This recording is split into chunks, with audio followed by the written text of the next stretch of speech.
कराची से खबर शामिल करेंगे। सैयद अब्दुल कदीर शाह की रिपोर्ट के मुताबिक सरबराह पाकिस्तान सुन्नी तहरीक मोहम्मद शदाब रजा नक्शबंदी ने कहा है, यौम सैयदना उमर फारूक रज़ी अल्लाह तआला अन्हु अक़ीदत व एहतराम से मनाएंगे। पाकिस्तान सुन्नी तहरीक के तहत मुल्क भर में रैलियां, सेमिनार, कन्वेंशन का इनेकाद किया जाएगा। हुकूमत पाकिस्तान से मुतालबा करते हैं यौम उमर फारूक रज़ी अल्लाह तआला अन्हु पर आम तातील का ऐलान करे। सोची समझी साजिश के तहत पाकिस्तान में अय्याम मुहर्रम में मखसूस मुख्तबा फ़िक्र को जवाज़ बनाकर मजहबी फसादात और इंतशार फैलाने की साजिश की जाती है।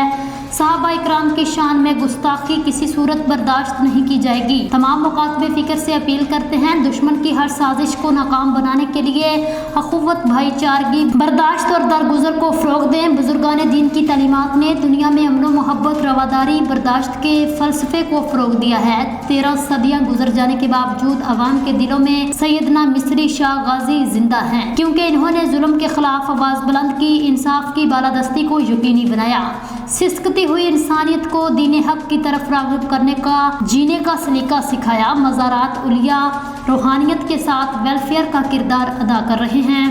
लाखों भूखों को हर वक्त खाना मिलता है। बुजुर्गान दीन की तालीमात पर अमल पैरा होकर ही पाकिस्तान को इस्लामी वेलफेयर स्टेट बनाया जा सकता है। इन ख्यालात का इजहार इन्होंने डिफेंस में हज़रत मिस्री शाह गाजी रहमतुल्लाह अलैह के उर्स मुबारक के मौका पर मिज़ार अक़दस पर फूलों की चादर पोशी और फातिहा खानी के बाद ज़ायरीन से खिताब करते हुए किया। इस मौका पर इनके हमरा नायब सरबराह मोहम्मद शाहद गौरी, नायब सरबराह बिलाल अब्बास कादरी, मरकज़ी रहनुमा फ़हीमुद्दीन शेख, ज़ाहद हबीब कादरी, कराची नायब अमीर फरहान कादरी, कराची राबता कमेटी के अरकान अनवर सजाद कादरी, मोहम्मद आमर कादरी, अवैस कादरी और दीगर मौजूद थे। शदाब रजा नक्शबंदी का कहना था, दहशतगर्द इस्लाम और इंसानियत के दुश्मन हैं।